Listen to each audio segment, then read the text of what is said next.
This is Betsy Jensen, and you are listening to Unstoppable Body and Mind, episode 75, Coaching Call. In this podcast, we learn to upgrade our brain and understand the power of our thoughts, to heal and to create the results we want in our life. Become the person in control of your healing and make peace with your life. Become unstoppable, body and mind.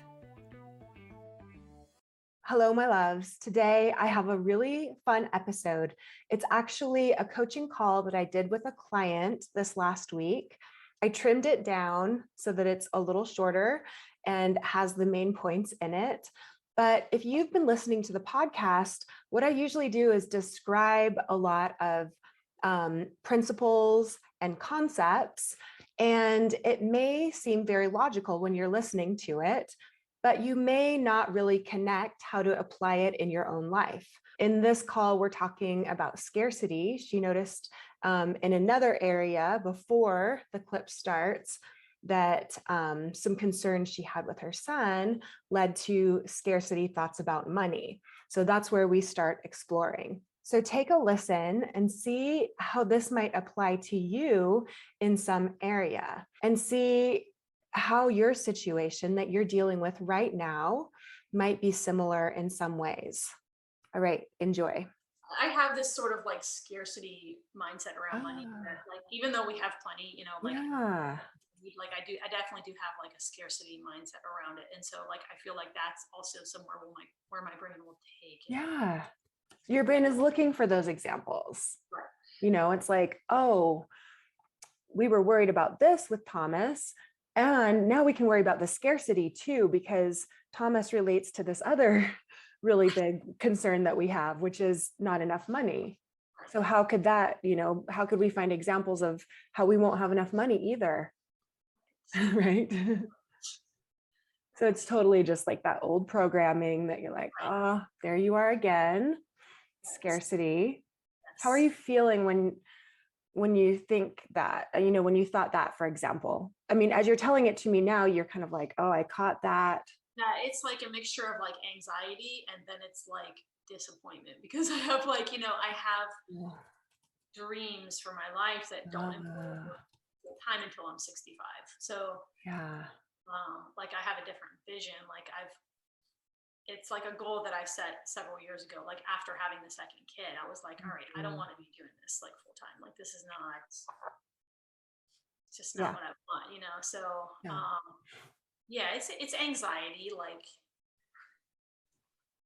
that like I would decide to do this, even though like it's interesting though too, because we set ourselves up for a goal and we're like nearly at that goal. And then I said, once I hit that point, I would go like part-time, and I'm envisioning working like 2 days a week, no nights or weekends. And that involves making about 1/3 of what I make now. But from a cash flow perspective and from like what we've already saved and invested, like I should feel comfortable, because this is what like I set that goal as. And now I'm like, like it's more like, oh no, that's not going to be enough. So it's almost like, when's it ever going to be enough? Right. And then when I add in these like catastrophe type situations, it's like, oh, that's not enough. Like that's not enough to cover that. Like, it's just interesting, like how it's akin to like the rare cancer, right? Like the rare cancer, oh, you better have that really good health insurance, or like your kid's going to be dysfunctional or non-functional. You better have enough money saved for your retirement and theirs. Like, it's like just so crazy. Right. There's endless scenarios. And that's why, you've probably heard where people, no matter what their number is in their bank account, they can still feel scarce. Yes. Right? Because it isn't actually the number. It's the way I'm thinking about that number. Yeah. Yeah. And I feel like I'm one of those people. Yeah. Well, that's really good to know, right? That that it's actually not like a money issue. It's just the thinking about the money. And do you think that you've had scarcity around money for quite a while? I'm thinking that I probably have, because my aunt likes to tell this story. I was like definitely elementary school age. I don't know exactly how old, but she asked to borrow like, I don't even know how much money it was. told her like something like, you have to pay me back. That's for my college or something. Oh, cute. It was like, I felt like, I remember Yeah. feeling like, don't take my money, you know? Ah, well, how do you think you came by that? Do you think you saw examples of that or Like born that way? my maybe born that way, yeah. My dad was very conservative. Like my parents were conservative in their money and their saving. And he was a lawyer and he saved a lot and but it was always kind of like, don't go into debt. Like Hmm. there's never like a recurring credit card bill, that kind of thing. Hmm. Like you pay off your credit card every month and like kind of like he makes comments now. Like if I mention early retirement, he'll always like, oh, that's just be careful. Like the government's going to come take all your money and, like stuff like that. Like, tax Oh, codes will change and they're going to come, the yeah. Democrats are going to come take all your money. And I'm just like, okay, but it does like seep into my brain. Cause then I'm like, well,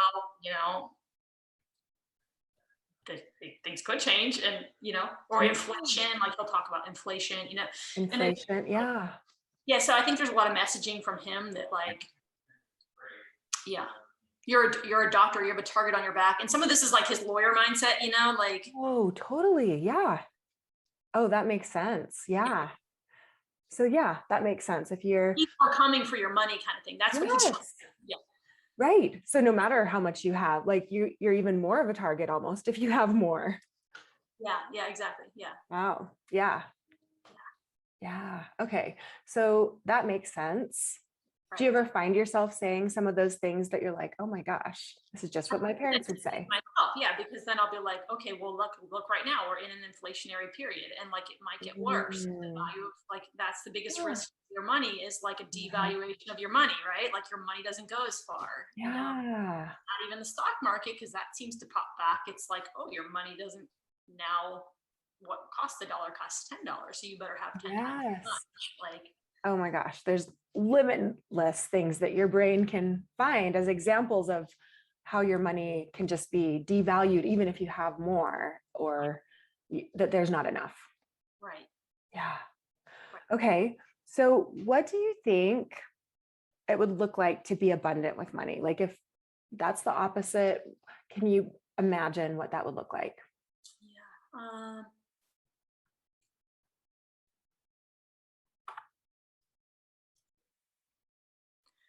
Well, I want to say like there's like a security, but then that's almost like I don't even know if that's abundance. That might be like somewhere Oh, interesting. because I Yeah. definitely equate it with security too. And now I'm thinking back to my mom because my mom grew up very poor and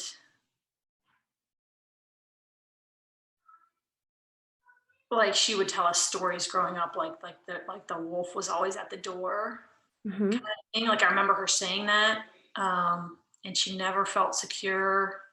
Yeah. Didn't have enough money. Like her parents were alcoholics, and like her dad would steal money, and then there was never enough. And Mm. so like she told me like when she was going to get married and find a mate, like it was very important to her to find somebody that was like reliable and that was going to make a good living, and like she sought that out. Like she Mhm. wanted that security in her life and to never feel like she was like someone was going to come take from her again. So I think that like plays into it too. Like I always think about my dad telling me this stuff, but I think it's coming from her too. Ah, yeah, because like, I mean, we don't know for sure what she was thinking or feeling, but do you think she became abundant when she was secure? If you're equating abundance and security, I no. don't think abundance is security. Like Yeah, yeah. So that's good. That's a it's good like when you're secure, example. you can still be hanging on to it. You're still like, oh, I Yeah. need this money to be secure. Yeah, the abundance is like, God, I don't even know honestly. Yeah, yeah. You could think of, what it would look like, what it would feel like, or maybe anyone you can think of, like from a movie or a book or like a character or a real life person that you can think of that kind of embodies abundance to you. not just with Brooke, money. well, Brooke is always in my ear, like in her views about money. You know what I mean? Like, and just like that money is easy and like Yeah. I can always make money. There's always money. Like Yeah. someone could take all my money and like she said this, like, and I wouldn't even care because I know I can make it back. Yeah. If Yeah, someone took all my money, exactly. I'd be like, ah, you know what I mean? Like it would not be like that. Worst Um, case scenario. That's what, your dad was telling you would happen. Okay. So Brooke, she's like saying money is easy. There's always money. I don't know her personally though. No, that's okay. If she's like a fantastical creature that's a unicorn, that's fine. We just want to like play around with yeah. what someone who's abundant might be thinking, might be feeling, why, and then we can compare, we can see if any of those feel a little bit true for you. But just what, your brain is like having a hard time even knowing what abundance would be. I don't even like, Yeah. because even like if I think about like feeling an abundance of love, like for my kids and my husband, because like that has grown so much in the past few years of my life, like that also feels like dangerous too, because it's like it can be taken Mm, away. okay. So it's like I can see Taken where I away. have like, Yeah. it's almost like I'm equating abundance with like loss too. Like if you have too much of something, Amazing. Yeah. So interesting to know that. like don't go there and allow that feeling of abundance, because then the feeling of loss is like so much greater. Yeah. This is amazing. Like you knew that you had some scarcity, like thinking, but you're actually like blocking abundance, right? You're like, And I am not. I don't even want to feel abundant because then I I could lose it, it. it is like everything in my life comes down to like fear of loss and death. Like that's what it all comes back to. Oh, Like, yeah. and it's like that need for certainty that nothing bad is going to happen. Mm, yeah. Yeah. And it sounds like it really makes sense because of how you were raised. So that's the first thing to really like understand and be compassionate with. And it's not like you know, you're doing it for no reason. There's probably a really good reason and it serves you in some way. Yeah. It does. That future focus also serves me because like I've always been a planner and I've always like, had goals and I've always Yeah. just done them. Like it just happens. Like because I focus on it in a way that's like this is going to happen and then it does. Like Yeah. Like yeah, you've and I created like a phenomenal life. You've created a lot of great things. yeah, I like that. And like at this point in my life, I kind of feel like I've a little bit been on autopilot, like, you know, raising like Yeah. babies and stuff. You like you just go into this like kind Yeah, of sure. state for a few years.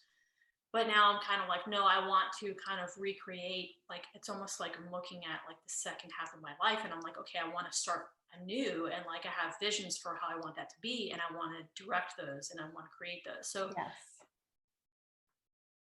but with that also comes like this fear of like, oh, like don't get too big because then like boom, like it's going to be taken away, that kind of thing. Amazing. Like it's so great to know that. It's like not only like you're afraid of it in the present moment at the size you are, but it's also like almost an excuse to not grow or Yes. get any bigger too, because Yeah. then it could be taken away. But in reality, you're already worried that it could be taken away now too. Thanks. And if you really think about, you're taking away the experience now in the present moment of, if it's love and you're thinking about the future and loss, then you're not in the present moment where there is that love.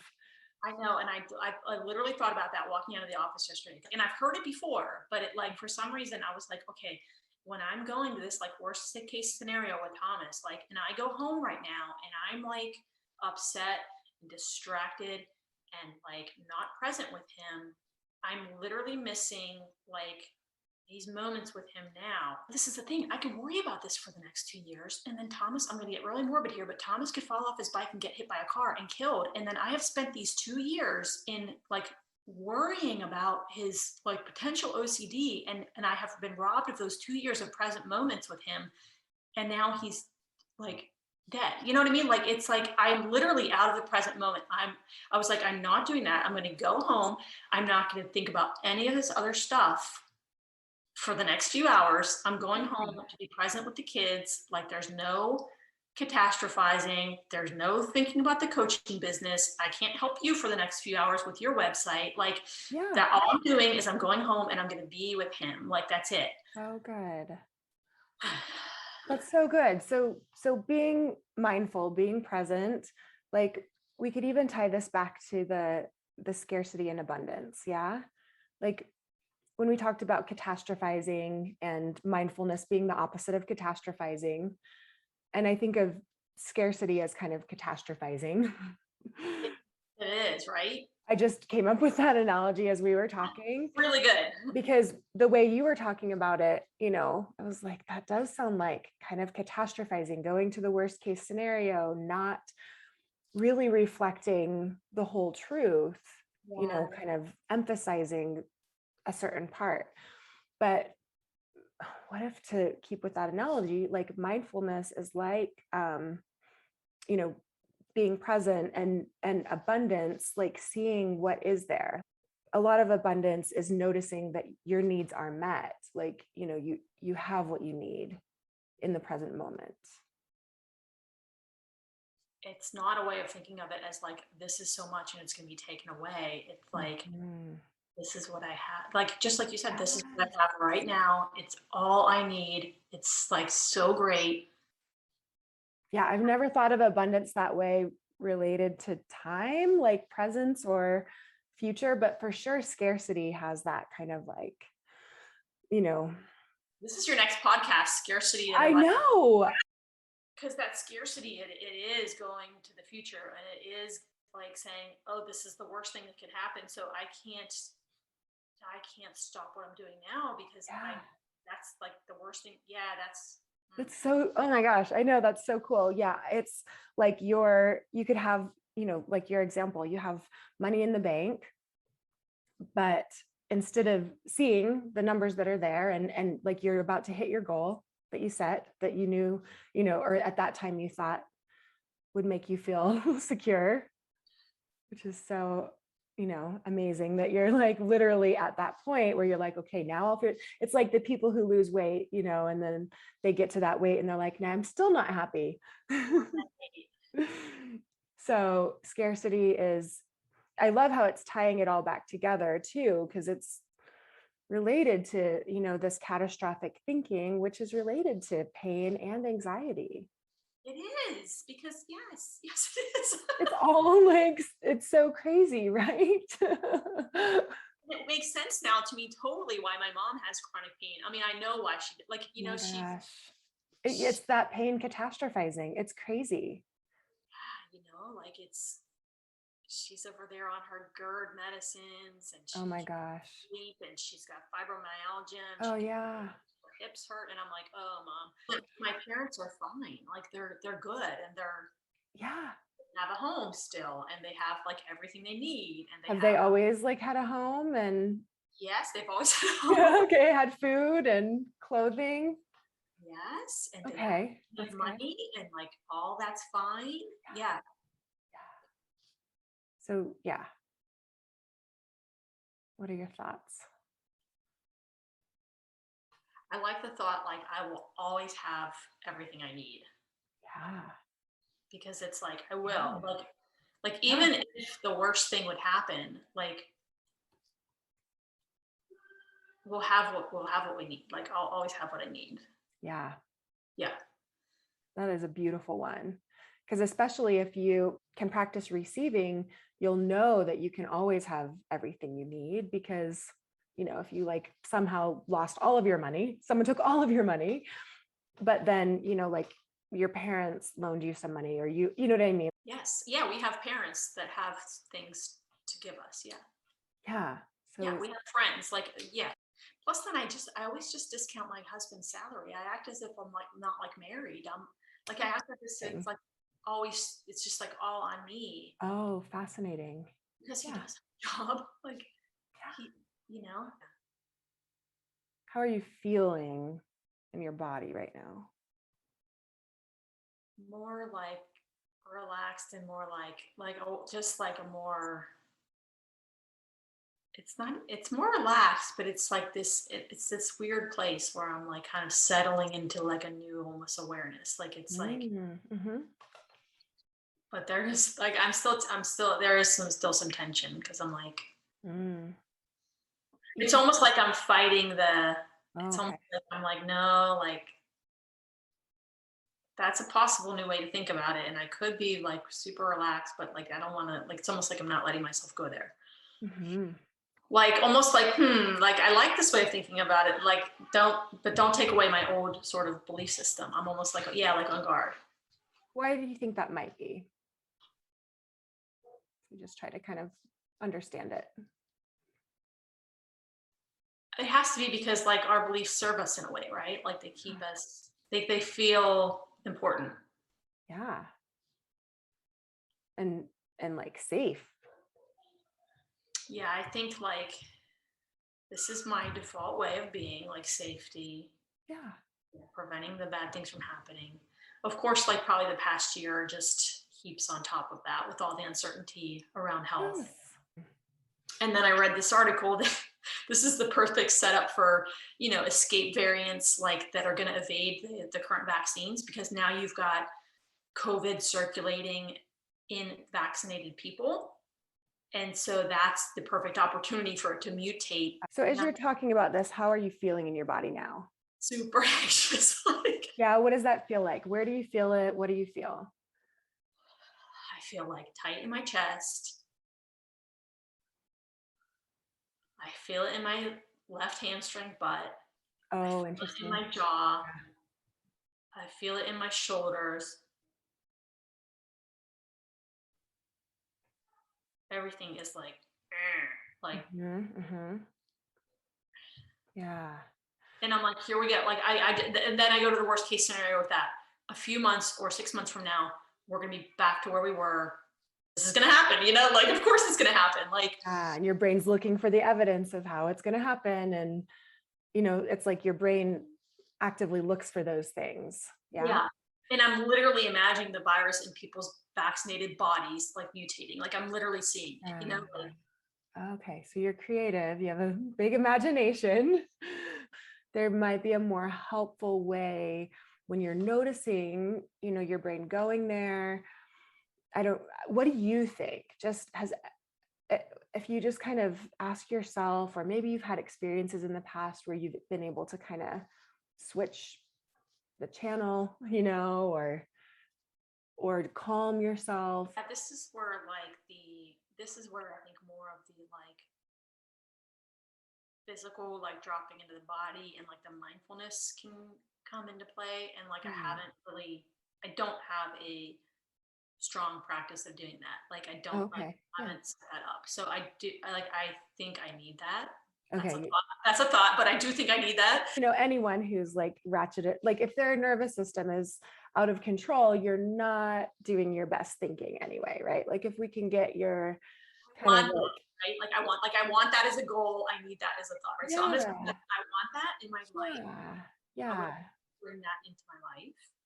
I did try doing like last week. I did one time like when I got anxious about something and I can't remember what it was, but I was like, I just started using one word, like you were like future, like Uh-huh. I was like worry, Uh-huh. worry.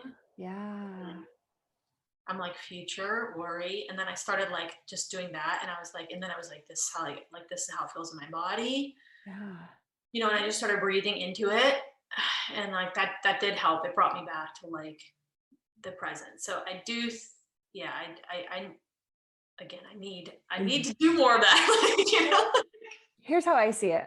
You'll get a lot of chances to practice, a lot, and you won't be able to do it 100% of the time because it's this new skill for you. Like, you're used to catastrophizing, worrying, thinking about the future because it feels very controlled. And you know what I mean? Like if I think of all the things, then I can prevent something from happening. But as you're just noticing it now, you can't, I love that, just like labeling it future, worry, catastrophizing.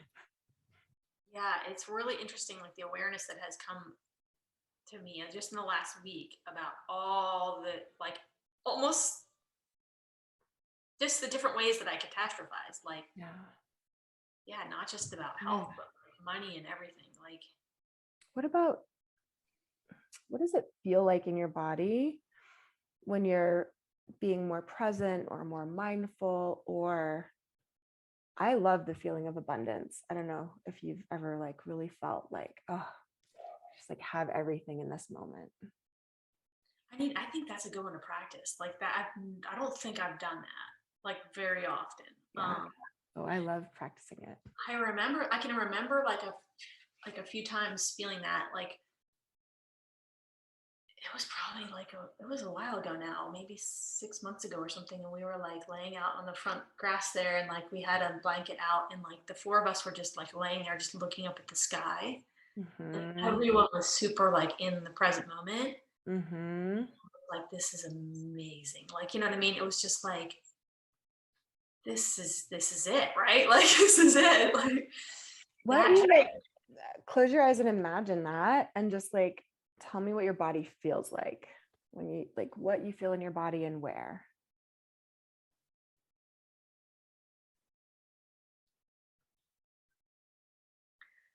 It's like fullness in the chest. Mm-hmm. Does it have a color at all?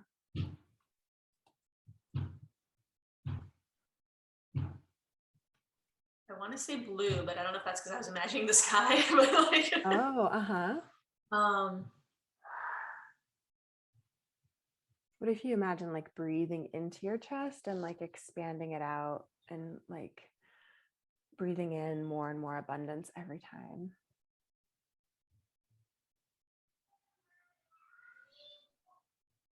Like just absorbing from what's around you. There are so many things there for you. And that we realize today you've even been blocking because you think, somehow by receiving more, by getting more or having more, that more is going to be taken away. yeah, Because you just, it doesn't feel like that. Like it feels like so much lighter.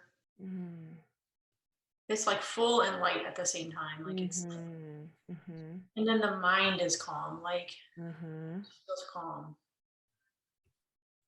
mm-hmm. If you had like a hand motion to represent, or like a body motion or something with your arms to represent like what that feeling feels like to you, what would you come up with?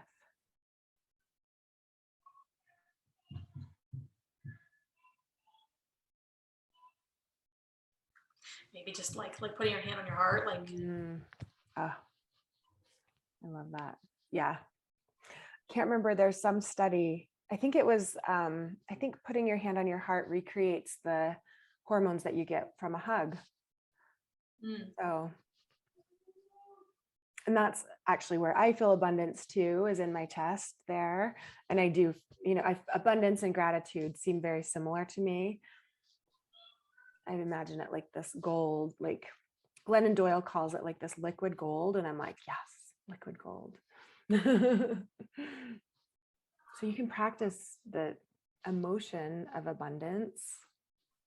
And, yeah, the more it's like a gratitude journal, the more you're practicing it, looking out for it, the yeah, more you'll feel it. yeah. Yeah, I don't think I do gratitude that much either because again, I think I associate gratitude with like loss. That is so good to know, right? Holy cow. Like being too grateful for this is gonna get taken away. Right? Like that is just a thought error. Right. So I'm just gonna like rewire myself to practice abundance and gratitude and to a point where it's not associated with loss and death. Like it's right. It doesn't need to be. no. No reason it needs to be. That's just a sneaky way of staying in scarcity. Oh, this is so good. This is such like I feel like this is like kind of a deep core of where it's Yeah. like this. Right? Yeah. So foundational. And of course, yes, you're always gonna, if you're, always like tense and on guard and hypervigilant and scared and, yes, your body is gonna be like ratcheted up all the time. Something's gonna give. You're gonna have some pain or something's gonna break down. I mean, you can't be in, overdrive all the time. It's not the best way to live. It's not the best way. No, you'll feel so much better feeling that abundance. Joe Dispenza, let's say like if you're standing in line at the supermarket, you can be worrying about these things, or you could be like imagining your future self or feeling emotions on purpose, or you know what I mean? Like that's what I would try to do when I'm driving or when I'm at a stoplight. Yeah, just feeling emotions on purpose. That's a good one. Yeah, I just had this like memory of like, and I remember this about myself before, but it doesn't. It's like then I keep forgetting it. Like so that imagining of the future self, like so I have this wild imagination, right? Like I might as well put it to use. Yes, exactly. Yeah, like instead of Exactly. using this imagination for terribleness. Yes, exactly. I mean, statistically, I'd say it's probably 50-50, right? The way there's like good and bad things in the world. And so, like, if you're just focusing on all the bad things that could happen and not even wanting to like allow things that are good just because that would mean more bad, it's like the world is a very dangerous place. Yeah. Yeah, because it's like, yes, definitely you like there's been an awareness that this came from my parents, but then like really seeing that and then like seeing that they're safe now, and Yeah.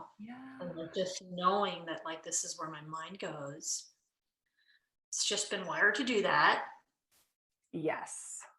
The thing that always like I love this example so much because we take it for granted that like one of the most dangerous things we do is drive in a car, but most people do not have major anxiety about driving. We buckle our kids in daily, we go places, you know what I mean? It's like if we were to worry about anything versus like a shark attack or a lightning strike or like or dying on a plane or whatever. Sharks and planes, I definitely do those ones. Yeah, yeah. Right. Not to give you more things to worry about, but it's also like, it's so fascinating how our brain can just totally disregard, kind of like factual data that would support being more scared because it's just something that we're commonplace with. Right, right. Yes. Okay. So you're just going to question reality and you're going to try those techniques, kind of calming yourself, practicing that abundance, maybe even putting your hand on your chest. Right, right, You're right. just going to be so compassionate with yourself. It's like a science experiment. Yes. Can we like make some little tweaks and changes here and there? Right. Yeah. No, that's good. This is good. This is good awareness, and I will do that. I love it. Oh, I love talking about this stuff. Awesome. Good Okay. work. All right. See you next week. Bye, Amy. All right, my loves. I hope you enjoyed listening to that coaching. Going deep within yourself is really a skill that, if you're curious about, I can help you with. I am starting a group coaching program. I'm so excited about starting in about 30 days. So definitely look in the show notes and get your name on the interest list, especially if you want to qualify for some special pricing deals. So I'll be taking a small group of people, 10 to 15, through a deep dive of understanding themselves and connecting their bodies and minds for healing. Be sure and check out the show notes and get on the list. All right, have a good week. Bye. Thank you so much for listening. I hope you learned a little bit about your brain today that helps you in your life like it helped me. Please be sure and subscribe and leave a review. And of course, be sure and share this podcast with someone you know that wants an unstoppable body and mind.